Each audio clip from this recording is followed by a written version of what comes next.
Hello everyone, welcome to Hindi voice. Munshi Premchand ji की कहानी शिकार। फटे वस्त्रों वाली मुनिया ने रानी वसुधा के चांद से मुखड़े की ओर सम्मान भरी आंखों से देखकर राजकुमार को गोद में उठाते हुए कहा, हम गरीबों का इस तरह कैसे निभा हो सकता है महारानी। मेरी तो अपने आदमी से एक दिन न पटे, मैं उसे घर में बैठने न दूँ। ऐसी ऐसी गालियाँ सुनाऊँ कि छठी का दूध याद आ जाए। रानी वसुधा ने गंभीर विनोद के भाव से कहा, क्यों, वो कहेगा नहीं तू मेरे बीच में बोलने वाली कौन है? मेरी जो इच्छा होगी वो करूँगा। तू अपना रोटी कपड़ा मुझसे लिया कर। तुझे मेरी दूसरी बातों से क्या मतलब? मैं तेरा गुलाम नहीं हूँ। मुनिया 3 ही दिन से यह लड़कों को खिलाने के लिए नौकर हुई थी। पहले 2-4 घरों में चौका बर्तन कर चुकी थी, पर रानियों से अदब के साथ बातें करना अभी न सीख पाई थी। उसका सूखा हुआ सांवला चेहरा उत्तेजित हो उठा। कर्कश स्वर में बोली, जिस दिन ऐसी बात मुंह से निकालेगा मूछें उखाड़ लूंगी सरकार। वो मेरा गुलाम नहीं है तो क्या मैं उसकी लौंडी हूँ? अगर वो गुलाम है तो मैं उसकी लौंडी हूँ। मैं आप नहीं खाती, उसे खिला देती हूँ, क्योंकि वो मर्द बच्चा है। पल्लेदारी में उसे बहुत कसाला करना पड़ता है। आप चाहे फटे पहनो, पर उसे फटे पुराने नहीं पहनने देती। जब मैं उसके लिए इतना करती हूँ तो मजाल है कि वह मुझे आग दिखाए। अपने घर को आदमी इसीलिए तो छाता छोपता है कि उसे बरखा बूंदी में बचाव हो। अगर यह डर लगा रहे कि घर न जाने कब गिर पड़ेगा तो ऐसे घर में कौन रहेगा? उससे तो उक्की छा ही कही अच्छी। कल न जाने कहाँ बैठा गाता बजाता रहा। 10 बजे रात को घर आया। मैं रात भर उससे बोली ही नहीं, लगा पैरों पड़ने, घिघियाने। तब मुझे दया आ गई। यही मुझ में एक बुराई है, मुझसे उसकी रोनी सूरत नहीं देखी जाती। इसी से वह कभी कभी बहक जाता है, पर अब मैं पक्की हो गई हूँ। फिर किसी दिन झगड़ा किया तो या वो रहेगा या मैं रहूँगी। क्यों किसी की धौंस हूँ सरकार? जो बैठ कर खाए वो धौंस है। यहाँ तो बराबर की कमाई करती हूँ। वसुधा ने उसे गंभीर भाव से फिर पूछा, अगर वह तुझे बैठाकर खिलाता तब उसकी धौंस सहती? मुनिया जैसे लड़ने पर उतार हो गई। बोली, बैठाकर कोई क्या खिलाएगा सरकार? मर्द बाहर काम करता है तो हम भी घर में काम करती है कि घर के काम में कुछ लगता ही नहीं। बाहर के काम से तो रात को छुट्टी मिल जाती है, घर के काम से तो रात को भी छुट्टी नहीं मिलती। पुरुष ये चाहे कि मुझे घर में बिठाकर आप सैर सपाटा करे तो मुझसे तो न सहा जाए। ये कहती हुई मुनिया राजकुमार को लिए हुए बाहर चली गई। वसुधा ने थकी हुई रुआसी आंखों से खिड़की की ओर देखा। बाहर हरा भरा बाग था, जिसके रंग बिरंगे फूल यहाँ से साफ नजर आ रहे थे, और पीछे एक विशाल मंदिर आकाश में अपना सुनहला मस्तक उठाए सूर्य से आंखें मिला रहा था। स्त्रियां रंग बिरंगे वस्त्राभूषण पहने पूजन करने आ रही थी। मंदिर की दाहिनी तरफ तालाब में कमल प्रभात के सुनहले आनंद से मुस्कुरा रहे थे। कार्तिक की शीत रवि छवि जीवन ज्योति लुटाती फिरती थी, पर प्रकृति की यह सुरम्य शोभा वसुधा को कोई हर्ष न प्रदान कर सकी। उसे जान पड़ा प्रकृति उसकी दशा पर व्यंग से मुस्कुरा रही है। उसी सरोवर के तट पर केवट का एक टूटा फूटा झोपड़ा किसी अभागिनी वृद्धा की भांति रो रहा था। वसुधा की आंखें सजल हो गई। पुष्प और उद्यान के मध्य में खड़ा वह सूना झोपड़ा उसके विलास और ऐश्वर्य से घिरे हुए मन का सजीव मित्र था। उसके जी में आया, जाकर झोपड़े के गले लिपट जाओ और खूब रो। वसुधा को इस घर में आए 5 वर्ष हो गए। पहले उसने अपने भाग्य को सराहा। माता पिता के छोटे से कच्चे आनंदहीन घर को छोड़कर वह एक विशाल भवन में आ गई थी, जहाँ संपत्ति उसके पैरों को चूमती हुई जान पड़ती थी। उस समय संपत्ति ही उसकी आंखों में सब कुछ थी। पति प्रेम गौण सी वस्तु थी, पर उसका लोभी मन संपत्ति पर संतुष्ट न रह सका। पति प्रेम के लिए हाथ फैलाने लगा। कुछ दिनों में उसे मालूम हुआ मुझे परम रत्न भी मिल गया, पर थोड़े ही दिनों में वह भ्रम जाता रहा। कुंवर गजराज सिंह रूपवान थे, उदार थे, बलवान थे, शिक्षित थे, विनोद प्रिय थे और प्रेम का अभिनय भी करना जानते थे। उनके जीवन में प्रेम से कंपित होने वाला तार न था। वसुधा का खिला हुआ यौवन और देवताओं को भी लुभाने वाला रूप रंग केवल विनोद का सामान था। घुड़दौड़ और शिकार, सट्टे और मकार जैसे सनसनी पैदा करने वाले मनोरंजन में प्रेम दबकर पीला और निर्जीव हो गया था, और प्रेम से वंचित होकर वसुधा की प्रेम तृष्णा अब अपने भाग्य को रोया करती थी। 2 पुत्र रत्न पाकर भी वह सुखी न थी। कुंवर साहब 1 महीने से ज़्यादा हुआ शिकार खेलने गए और अभी तक लौट कर नहीं आए, और यह ऐसा पहला ही अवसर न था। हाँ, अब उनकी अवधि बढ़ गई थी। पहले वह 1 सप्ताह में लौट आते थे, फिर 2 सप्ताह का नंबर चला और अब कई बार से एक एक महीने की खबर लेने लगे। साल में 3-3 महीने शिकार की भेंट हो जाते थे। शिकार से लौटते तो घुड़दौड़ का राग छिड़ता, कभी मेरठ, कभी पूना, कभी बम्बई, कभी कलकत्ता। घर पर ही रहते तो अधिकतर लंपट रईसजादों के साथ गप्पे उड़ाया करते। पति के ये रंग ढंग देखकर वसुधा मन ही मन कुड़ती और घुलती जाती थी। कुछ दिनों से हल्का हल्का ज्वर भी रहने लगा था। वसुधा बड़ी देर तक बैठी उदास आंखों से ये दृश्य देखती रही। फिर टेलीफोन पर आकर उसने रियासत के मैनेजर से पूछा, कुंवर साहब का कोई पत्र आया? फ़ोन ने जवाब दिया, जी हाँ, अभी खत आया है। कुंवर साहब ने एक बहुत बड़े शेर को मारा है। वसुधा ने जलकर कहा, मैं ये नहीं पूछती, आने को कब लिखा है? आने के बारे में तो कुछ नहीं लिखा। यहाँ से उनका पड़ाव कितनी दूर है? यहाँ से 200 मील से कम न होगा। पीलीभीत के जंगलों में शिकार हो रहा है। मेरे लिए 2 मोटरों का इंतज़ाम कर दो, मैं आज ही जाना चाहती हूँ। फ़ोन ने कई मिनट बाद जवाब दिया, एक मोटर तो वो साथ ले गए हैं, एक हाकिम जिला के बंगले पर भेज दी गई, तीसरी बैंक मैनेजर की सवारी में और चौथी की मरम्मत हो रही है। वसुधा का चेहरा क्रोध से थमथमा उठा। बोली, किसके हुक्म से बैंक मैनेजर और हाकिम जिला को मोटरें भेजी गई? आप दोनों मंगवा लीजिए, मैं आज ज़रूर जाऊंगी। उन दोनों साहबों के पास हमेशा मोटरें भेजी जाती रही है, इसीलिए मैंने भेज दी। आप हुक्म दे रही है तो मंगवा लेता हूँ। वसुधा ने फ़ोन से आकर सफ़र का सामान ठीक करना शुरू किया। उसने उसी आवेश में आकर अपना भाग्य निर्णय करने का निश्चय कर लिया। परित्यक्ता की भांति पड़ी रहकर जीवन को समाप्त न करना चाहती थी। वो जाकर कुंवर साहब से कहेगी, अगर आप समझते हैं कि मैं आपकी संपत्ति की लौड़ी बनकर रहूँगी तो ये मुझसे न होगा। आपकी संपत्ति आपको मुबारक हो।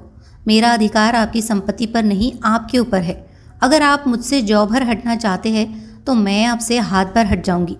इस तरह की और कितनी ही विराग भरी बातें उसके मन में बगुलों की भांति उठ रही थी। डॉक्टर साहब ने द्वार पर आकर पुकारा, मैं अंदर आऊं? वसुधा ने नम्रता से कहा, आज क्षमा कीजिए, मैं ज़रा पीलीभीत जा रही हूँ। डॉक्टर ने आश्चर्य से कहा, आप पीलीभीत जा रही है? आपका ज्वर चढ़ जाएगा। इस दशा में मैं आपको जाने की सलाह न दूंगा। वसुधा ने विरक्त स्वर में कहा, बढ़ जाएगा तो बढ़ जाए, मुझे इसकी चिंता नहीं है। वृद्ध डॉक्टर पर्दा उठाकर आ गया और वसुधा के चेहरे की ओर ताकता हुआ बोला, लाइए मैं टेम्परेचर ले लूँ। अगर टेम्परेचर बढ़ा होगा तो मैं आपको हरगिज़ न जाने दूंगा। टेम्परेचर लेने की ज़रूरत नहीं, मेरा इरादा पक्का हो गया है। स्वास्थ्य पर ध्यान देना आपका पहला कर्तव्य है। वसुधा ने मुस्कुराकर कहा, आप निश्चिंत रहिए, मैं इतनी जल्दी मरी नहीं जा रही हूँ। फिर अगर किसी बीमारी की दवा मौत ही हो तो आप क्या करेंगे? डॉक्टर ने 2-1 बार आग्रह किया, फिर विस्मय से सिर हिलाता चला गया। रेलगाड़ी से जाने में आखिरी स्टेशन से 10 कोस तक जंगली सुनसान रास्ता तय करना पड़ता था, इसीलिए कुंवर साहब बराबर मोटर पर ही जाते थे। वसुधा ने उसी से जाने का निश्चय किया। 10 बजते बजते दोनों मोटरें आ गई। वसुधा ने ड्राइवरों पर गुस्सा उतारा, अब मेरे हुक्म के बगैर कहीं मोटर ले गए तो मोटर का किराया तुम्हारी तरफ से काट लूंगी। अच्छी दिल लगी है, घर को रोए बन की गाय। हमने अपने आराम के लिए मोटरें रखी है कि किसी की खुशामद करने के लिए? जिसे मोटर पर सवार होने का शौक हो मोटर खरीदे, ये नहीं कि हलवाई की दुकान देखी और दादे का फातिहा पढ़ने बैठ गए। वह चली तो दोनों बच्चे कुनमुनाए, मगर जब मालूम हुआ कि अम्मा बड़ी दूर हवा को मारने जा रही है तो उनका यात्रा प्रेम ठंडा पड़ा। वसुधा ने आज सुबह से उन्हें प्यार न किया था। उसने जलन में सोचा, मैं ही इन्हें क्यों प्यार करूं? मैंने ही इनका ठेका लिया है। वह तो वहाँ जाकर चैन करे और मैं यहाँ इन्हें छाती से लगाए बैठी रहूं। लेकिन चलते समय माता का हृदय पुलक उठा। दोनों को बारी बारी से गोद में लिया, चूमा, प्यार किया और घंटे भर में लौट आने का वचन देकर वह सजल नेत्रों के साथ घर से निकली। मार्ग में भी उसे बच्चों की याद बार बार आती रही। रास्ते में कोई गांव आ जाता और छोटे छोटे बालक मोटर की दौड़ देखने के लिए घरों से निकल आते और सड़क पर खड़े होकर तालियां बजाते हुए मोटर का स्वागत करते, तो वसुधा का जी चाहता इन्हें गोद में उठाकर प्यार कर लूँ। मोटर जितने वेग से आगे जा रही थी उतने ही वेग से उसका मन सामने के वृक्ष समूहों के पीछे की ओर उड़ा जा रहा था। कई बार इच्छा हुई घर लौट चलूँ। जब उन्हें मेरी रत्ती पर परवाह नहीं है तो मैं ही क्यों उनकी फिक्र में प्राण दूँ। जी चाहे आवे या न आवे, लेकिन एक बार पति से मिलकर उनसे खरी खरी बात करने के प्रलोभन को वो रोक न सकी। सारी देह थक कर चूर चूर हो रही थी। ज्वर भी हो आया था, सिर पीड़ा से फटा पड़ता था। पर वह संकल्प से सारी बाधाओं को दबाए आगे बढ़ती जाती थी। यहाँ तक कि जब वह 10 बजे रात को जंगल में के उस डाक बंगले में पहुंची तो उसे तन बदन की सुधि न थी। जोर का ज्वर चढ़ा हुआ था। शोर की आवाज़ सुनते ही कुंवर साहब बाहर निकल आए और पूछा, तुम यहाँ कैसे आई जी? कुशल तो है? शोफर ने समीप आकर कहा, रानी साहब आई है हुजूर, रास्ते में बुखार हो आया, बेहोश पड़ी हुई है। कुंवर साहब ने वहीं खड़े कठोर स्वर में पूछा, तो तुम उन्हें वापस क्यों न ले गए? क्या तुम्हें मालूम नहीं था यह कोई वैध हाकिम नहीं है? शोफर ने सिटपिटाकर जवाब दिया, हुजूर वो किसी तरह मानती ही न थी, तो मैं क्या करता? कुंवर साहब ने डांटा, चुप रहो जी, बातें न बनाओ। तुमने समझा होगा शिकार की बाहर देखेंगे और पड़े पड़े सोएंगे। तुमने वापस चलने को कहा ही न होगा। शोफर बोला, वो मुझे डांटती थी हुजूर। तुमने कहा था? मैंने कहा तो नहीं हुजूर। बस तो चुप रहो, मैं तुमको भी पहचानता हूँ। तुम्हें मोटर लेकर इसी वक्त लौटना पड़ेगा। और कौन कौन साथ है? शोफर ने दबी हुई आवाज़ में कहा, एक मोटर पर बिस्तर और कपड़े हैं, एक पर खुद रानी साहब है। यानी और कोई साथ नहीं है? हुजूर मैं तो हुक्म का ताबेदार हूँ। बस चुप रहो। यूँ झल्लाते हुए कुंवर साहब वसुधा के पास गए और आहिस्ता से पुकारा। जब कोई जवाब न मिला तो उन्होंने धीरे से उसके माथे पर हाथ रखा। सिर गर्म तवा हो रहा था। उस ताप ने मानो उनकी सारी क्रोध ज्वाला को खींच लिया। लपक कर बंगले में आए और सोए हुए आदमियों को जगाया, पलंग बिछवाया। अचेत वसुधा को गोद में उठाकर कमरे में लाए और पलंग पर लिटा दिया। फिर उसके सिरहाने खड़े होकर उसे व्यथित नेत्रों से देखने लगे। उस धूल से भरे मुखमंडल और बिखरे हुए रज रंजित केशों में आज उन्होंने आग्रहमय प्रेम की झलक देखी। अब तक उन्होंने वसुधा को विलासिनी के रूप में देखा था, जिसे उनके प्रेम की परवाह न थी, जो अपने बनाव सिंगार ही में मगन थी। आज धूल के पाउडर और पोमेड में वह उसके नारित्व का दर्शन कर रहे थे। उसमें कितना आग्रह है, कितनी लालसा है। अपनी उड़ान के आनंद में डूबी हुई अब वह पिंजरे के द्वार पर आकर पंख फड़फड़ा रही थी। पिंजरे का द्वार खुलकर क्या उसका स्वागत न करेगा? रसोइये ने पूछा, क्या सरकार अकेले आई है? कुंवर साहब ने कोमल कंठ से कहा, हाँ जी, और क्या, इतने आदमी हैं, किसी को साथ न लिया। आराम से रेलगाड़ी से आ सकती थी, यहाँ से मोटर भेज दी जाती। मन ही तो है, कितने जोर का बुखार है कि हाथ नहीं रखा जाता। जरा सा पानी गर्म करो और देखो कुछ खाने को बना लो। रसोइये ने सोचा, ठकुर सोहाती की 100 कोस की दौड़ बहुत होती है सरकार, सारा दिन बैठे बैठे बीत गया। कुंवर साहब ने वसुधा के सिर के नीचे तकिया सीधा करके कहा, कचूमर तो हम लोगों का निकल जाता है, 2 दिन तक कमर नहीं सीधी होती तो फिर इनकी क्या बात है? ऐसी बेहुदा सड़क दुनिया में न होगी। ये कहते हुए उन्होंने एक शीशी से तेल निकाला और वसुधा के सिर में मलने लगे। वसुधा का ज्वर 21 दिन तक न उतरा। घर के डॉक्टर आए, दोनों बालक, मुनिया, नौकर चाकर सभी आ गए। जंगल में मंगल हो गया। वसुधा खाट पर पड़ी पड़ी कुंवर साहब की शुश्रूषाओं में अलौकिक आनंद और संतोष का अनुभव किया करती। वह दोपहर दिन चढ़े तक सोने के आदी थे। कितने सवेरे उठते, उसके पथ्य और आराम की जरा जरा सी बातों का कितना ख्याल रखते। जरा देर के लिए स्नान और भोजन करने जाते, फिर आकर बैठ जाते। एक तपस्या सी कर रहे थे। उसका स्वास्थ्य बिगड़ता जाता था। चेहरे पर स्वास्थ्य की लाली न थी, कुछ व्यस्त से रहते। एक दिन वसुधा ने कहा, तुम आजकल शिकार खेलने क्यों नहीं जाते? मैं तो शिकार खेलने ही आई थी, मगर न जाने किस बुरी साइड से चली कि तुम्हें इतनी तपस्या करनी पड़ गई। अब मैं बिल्कुल अच्छी हूँ, ज़रा आईने में अपनी सूरत तो देखो। कुंवर साहब को इतने दिनों शिकार का कभी ध्यान ही न आया था। इसकी चर्चा ही न होती थी। शिकारियों का आना जाना, मिलना जुलना बंद था। एक बार साथ के एक शिकारी ने किसी शेर का जिक्र किया था। कुंवर साहब ने उसकी ओर कुछ ऐसी कड़वी आंखों से देखा कि वो सूख सा गया। वसुधा के पास बैठने, उससे कुछ बातें करके उसका मन बहलाने, दवा और पथ्य बनाने में ही उन्हें आनंद मिलता था। उनका भोग विलास जीवन के इस कठोर व्रत में जैसे बुझ गया। वसुधा की एक हथेली पर अंगुलियों से रेखा खींचने में मग्न थे। शिकार की बात किसी और के मुंह से सुनी होती तो फिर उसी आग्नेय नेत्रों से देखते। वसुधा के मुंह से चर्चा सुनकर उन्हें दुख हुआ। वो उन्हें इतना शिकार का आसक्त समझती है। अमर्ष भरे स्वर में बोले, हाँ, शिकार खेलने का इससे अच्छा और कौन सा अवसर मिलेगा? वसुधा ने आग्रह किया, मैं तो अब अच्छी हूँ, सच। देखो आईने की ओर दिखाकर, मेरे चेहरे पर वह पीलापन नहीं रहा। तुम अलबत्ता बीमार से हो जाते हो। ज़रा मन बहल जाएगा, बीमार के पास बैठने से आदमी सचमुच बीमार हो जाता है। वसुधा ने साधारण सी बात कही थी, पर कुंवर साहब के हृदय पर वह चिंगारी के समान लगी। इधर वह अपने शिकार के खप्त पर कई बार पछता चुके थे। अगर वह शिकार के पीछे यूं न पड़ते तो वसुधा यहाँ क्यों आती और क्यों बीमार पड़ती?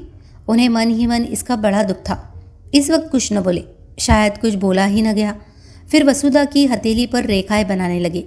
वसुधा ने उसी सरल भाव से कहा, अब की तुमने क्या क्या तोहफे जमा किए, जरा मंगाओ देखो। उनमें से जो सबसे अच्छा होगा उसे मैं लूँगी। अब की मैं भी तुम्हारे साथ शिकार खेलने चलूँगी। बोलो, मुझे ले चलोगे ना? मैं मानूंगी नहीं, बहाने मत करने लगना। अपने शिकारी तोहफे दिखाने का कुंवर साहब को मरज था। सैकड़ों ही खाले जमा कर रखी थी। उनके कई कमरों में फर्श, गद्दे, कोच, कुर्सियाँ, मोढ़े सब खालोही ही के थे।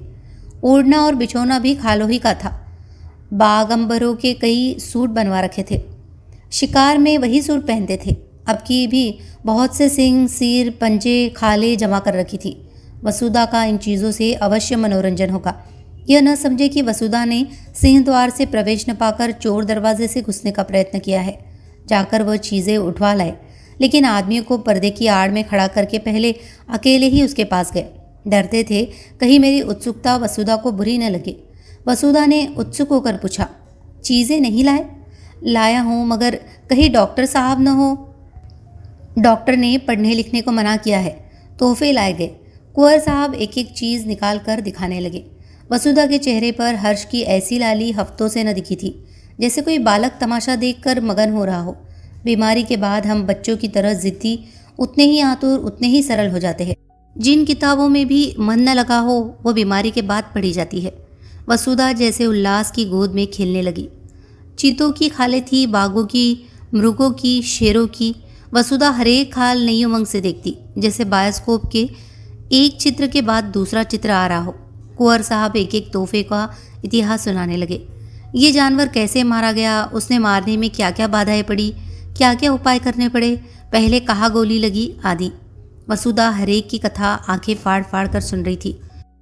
इतना सजीव, स्फूर्ति में किसी कविता, संगीत या आमोद में भी न मिला था।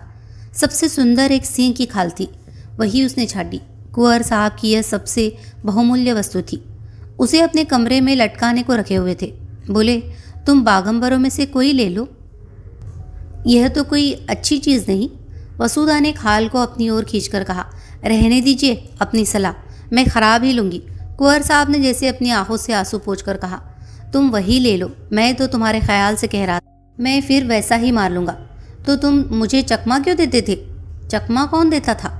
अच्छा, खाओ मेरे सिर की कसम कि यह सबसे सुंदर खाल नहीं है। कुंवर साहब ने हार की हंसी हंसकर कहा, कसम क्यों खाए, इस एक खाल के लिए? ऐसी ऐसी 1,00,000 खाले हो तो तुम्हारे ऊपर न्यौछावर कर दूं। जब शिकारी सब खाले लेकर चला गया तो कुंवर साहब ने कहा, मैं इस खाल पर काले ऊन से अपना समर्पण लिखूंगा। वसुधा ने थकान से पलंग पर लेटते हुए कहा, अब मैं शिकार खेलने चलूँगी। फिर वह सोचने लगी, वह भी कोई शेर मारेगी और उसकी खाल पतिदेव को भेंट करेगी। उस पर लाल ऊन से लिखा जाएगा, प्रियतम, जिस ज्योति के मन पड़ जाने से हरेक व्यापार, हरेक व्यंजन पर अंधकार छा गया था, वह ज्योति अब प्रदीप्त होने लगी है। शिकारों का वृत्तांत सुनने की वसुधा को चाट सी पड़ गई। कुंवर साहब को कई कई बार अपने अनुभव सुनाने पड़े। उसका सुनने से जी ही न भरता था। अब तक कुंवर साहब का संसार अलग था, जिसके दुख सुख, हानि, लाभ, आशा, निराशा से वसुधा का कोई सरोकार न था। वसुधा को इस संसार के व्यापार से कोई रुचि न थी, बल्कि अरुचि थी। कुंवर साहब इस पृथक संसार की बातें उसे छिपाते थे, पर अब वसुधा उनके इस संसार में एक उज्जवल प्रकाश, एक वरदानों वाली देवी के समान अवतरित हो गई थी। एक दिन वसुधा ने आग्रह किया, मुझे बंदूक चलाना सिखा दो। डॉक्टर साहब की अनुमति मिलने में विलंब न हुआ। वसुधा स्वस्थ हो गई थी। कुंवर साहब ने शुभ मुहूर्त में उसे दीक्षा दी। उस दिन से जब देखो वृक्षों की छांव में खड़ी निशाने का अभ्यास कर रही है और कुंवर साहब खड़े उसकी परीक्षा ले रहे हैं। जिस दिन उसने पहली चिड़िया मारी, कुंवर साहब हर्ष से उछल पड़े। नौकरों को इनाम दिए, ब्राह्मणों को दान दिया गया। इस आनंद की शुभ स्मृति में उस पक्षी की ममी बनाकर रखी गई। वसुधा के जीवन में अब एक नया उत्साह, एक नया उल्लास, एक नई आशा थी। पहले की भांति उसका वंचित हृदय अशुभ कल्पनाओं से त्रस्त न था। अब उसमें विश्वास था, बल था, अनुराग था। कई दिनों के बाद वसुधा की साधा पूरी हुई। कुंवर साहब उसे साथ लेकर शिकार खेलने पर राजी हुए और शिकार था शेर का। और शेर भी वह जिसने इधर 1 महीने से आसपास के गांव में तहलका मचा दिया था। चारों तरफ अंधकार था, ऐसा सघन कि पृथ्वी उसके भार से कराती हुई जान पड़ती। कुंवर साहब और वसुधा एक ऊंचे मचान पर बंदूक लिए दम साधे बैठे हुए थे। बहुत भयंकर जंतु था। अभी पिछली रात को वह एक सोते हुए आदमी को खेत में मचान पर से खींच कर ले भागा था। उसकी चालाकी पर लोग दांतों तले अंगुली दबाए थे। मचान इतना ऊंचा था कि चीता उछलकर न पहुंच सकता था। हाँ, उसने ये देख लिया कि वह आदमी मचान पर बाहर की तरफ सिर किए सो रहा था। दुष्ट को एक चाल सूझी। वो पास के गांव में गया और वहां से एक लंबा बांस उठा लाया। बस के एक सिरे को उसने दांतों से कुचला और जब उसकी कच्ची सी बन गई तो उसे न जाने अगले पंजों या दांतों से उठाकर सोने वाले आदमी के बालों में फिराने लगा। वो जानता था बाल बांस के रेशों में फंस जाएंगे। एक झटके में वो अभागा आदमी नीचे आ रहा। इसी मानवभक्षी चीते की घात में दोनों शिकारी बैठे हुए थे। नीचे कुछ दूर पर भैंसा बांध दिया गया था और शेर के आने की राह देखी जा रही थी। कुंवर साहब शांत थे, पर वसुधा की छाती धड़क रही थी। जरा सा भी पत्ता खड़कता तो वह चौंक पड़ती और बंदूक सीधी करने के बदले में चौंक कर कुंवर साहब से चिपक जाती। कुंवर साहब बीच बीच में उसकी हिम्मत बंधाते जाते थे। जो ही भैंसे पर आया, मैं उसका काम तमाम कर दूंगा, तुम्हारी गोली की नौबत ही ना आने पाएगी, वसुधा ने सिहर कर कहा। और जो कहीं निशाना चूक गया तो उछलेगा, तो फिर दूसरी गोली चलेगी। तीनों बंदूकें तो भरी तैयार रखी है। तुम्हारा जी घबराता तो नहीं? बिल्कुल नहीं, मैं तो चाहती हूँ पहला मेरा निशाना होता। पत्ते खड़खड़ा उठे। वसुधा चौंक कर पति के कंधों से लिपट गई। कुंवर साहब ने उसकी गर्दन में हाथ डालकर कहा, दिल मजबूत करो प्रिय। वसुधा ने लज्जित होकर कहा, नहीं नहीं, मैं डरती नहीं, जरा चौंक पड़ी थी। सहसा भैंसे के पास 2 चिंगारियां सी चमक उठी। कुंवर साहब ने धीरे से वसुधा का हाथ दबाकर शेर के आने की सूचना दी और सतर्क हो गए। जब शेर भैंसे पर आ गया तो उन्होंने निशाना मारा, खाली गया। दूसरा फेर किया। चीता जख्मी तो हुआ पर गिरा नहीं। क्रोध से पागल होकर वो इतनी जोर से गरजा कि वसुधा का कलेजा दहल उठा। कुंवर साहब तीसरा फेर करने जा रहे थे कि चीते ने मचान पर जस मारी। उसके अगले पंजे के धक्के से मचान ऐसा हिला कि कुंवर साहब हाथ में बंदूक लिए झोंके से नीचे गिर पड़े। कितना भीषण अवसर था। अगर एक पल का भी विलंब होता तो कुंवर साहब की खैरियत न होती। शेर की जलती हुई आंखें वसुधा के सामने चमक रही थी। उसकी दुर्गंधमय सांस देह में लग रही थी। हाथ पांव फूले हुए थे, आंखें भीतर को सिकुड़ी जा रही थी। पर इस खतरे ने जैसे उसकी नाड़ियों में बिजली भर दी। उसने अपनी बंदूक संभाली। शेर के और उसके बीच में 2 हाथ से ज्यादा अंतर न था। वह उचक कर आना ही चाहता था कि वसुधा ने बंदूक की नली उसकी आंखों में डालकर बंदूक छोड़ी। धाय! शेर के पंजे ढीले पड़े, नीचे गिर पड़ा। अब समस्या भीषण थी। शेर से 3-4 कदम पर ही कुंवर साहब गिरे पड़े थे। शायद चोट ज्यादा आई हो। शेर में अगर अभी दम है तो वह उन पर जरूर वार करेगा। वसुधा के प्राण आंखों में थे और बल कलाइयों में। इस वक्त कोई उसकी देह में भाला भी छुपा देता तो उसे खबर न होती। वो अपने होश में न थी। उसकी मूर्छा ही चेतना का काम कर रही थी। उसने बिजली की बत्ती जलाई। देखा शेर उठने की चेष्टा कर रहा है। दूसरी गोली सिर पर मारी और उसके साथ ही रिवॉल्वर लिए नीचे कूदी। शेर जोर से गुर्राया। वसुधा ने उसके मुंह के सामने रिवॉल्वर खाली कर दी। कुंवर साहब संभल कर खड़े हो गए। दौड़कर उसे छाती से चिपटा लिया। अरे ये क्या? वसुधा बेहोश थी। भय उसके प्राणों को मुट्ठी में लिए उसकी आत्मरक्षा कर रहा था। भय के शांत होते ही मूर्छा आ गई। 3 घंटों के बाद वसुधा की मूर्छा टूटी। उसकी चेतना अब भी उन्हीं भयप्रद परिस्थितियों में विचर रही थी। उसने धीरे से डरते डरते आंखें खोली। कुंवर साहब ने पूछा, कैसा जी है प्रिय? वसुधा ने उनकी रक्षा के लिए दोनों हाथों का घेरा बनाते हुए कहा, वहां से हट जाओ, ऐसा न हो झपट पड़े। कुंवर साहब ने हंसकर कहा, शेर कब का ठंडा हो गया, वह बरामदे में पड़ा है। ऐसे डील डौल का और इतना भयंकर सिंह मैंने नहीं देखा। वसुधा, तुम्हें चोट तो नहीं आई? कुंवर, बिल्कुल नहीं। तुम कूद क्यों पड़ी? पैरों में बड़ी चोट आई होगी। तुम जीती कैसे बची, ये आश्चर्य है। मैं तो इतनी ऊंचाई से कभी न कूद सकता। वसुधा ने चकित होकर कहा, मैं कहाँ कूदी? शेर मचान पर आया, इतना याद है। उसके बाद क्या हुआ मुझे कुछ याद नहीं। कुंवर को भी विस्मय हुआ। वाह, तुमने उस पर 2 गोलियां चलाई। जब वह नीचे गिरा तो तुम भी कूद पड़ी और उसके मुंह में रिवॉल्वर की नली ठूस दी। बस वही ठंडा हो गया। बड़ा बेहया जानवर था। अगर तुम चूक जाती तो वह नीचे आते ही मुझ पर जरूर चोट करता। मेरे पास तो छुरी भी न थी। बंदूक हाथ से छूटकर दूसरी तरफ गिर गई थी। अंधेरे में कुछ सुझाई न देता था। तुम्हारे ही प्रभाव से इस वक्त मैं यहाँ खड़ा हूँ।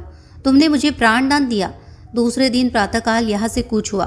जो घर वसुधा को फाड़े खाता था उसमें आज जाकर ऐसा आनंद आया जैसे किसी बिछुड़े मित्र से मिली हो। हर एक वस्तु उसका स्वागत करती हुई मालूम होती थी। जिन नौकरों और लौंडियों से वह महीनों से सीधे मुंह न बोली थी, उनसे वह आज हंस हंस कर कुशल पूछती और गले मिलती थी, जैसे अपनी पिछली रुखाइयों की पटौती कर रही हो। संध्या का सूर्य आकाश के स्वर्ण सागर में अपनी नौका खेता हुआ चला जा रहा था। वसुधा खिड़की के सामने कुर्सी पर बैठकर सामने का दृश्य देखने लगी। उस दृश्य में आज जीवन था, विकास था, उन्माद था। केवट का वह सूना झोपड़ा भी आज कितना सुहावना लग रहा था। प्रकृति में मोहिनी भरी हुई थी। मंदिर के सामने मुनिया राजकुमारों को खिला रही थी। वसुधा के मन में आज कुलदेव के प्रति श्रद्धा जागृत हुई, जो बरसों से पड़ी सो रही थी। उसने पूजा के सामान मंगवाए और पूजा करने चली। आनंद से भरे भंडार से अब वह कुछ दान भी कर सकती थी। जलते हुए हृदय से ज्वाला के सिवा और क्या निकलती। उसी वक्त कुंवर साहब आकर बोले, अच्छा पूजन करने जा रही हो? मैं भी वही जा रहा था। मैंने एक मनौती मान रखी है।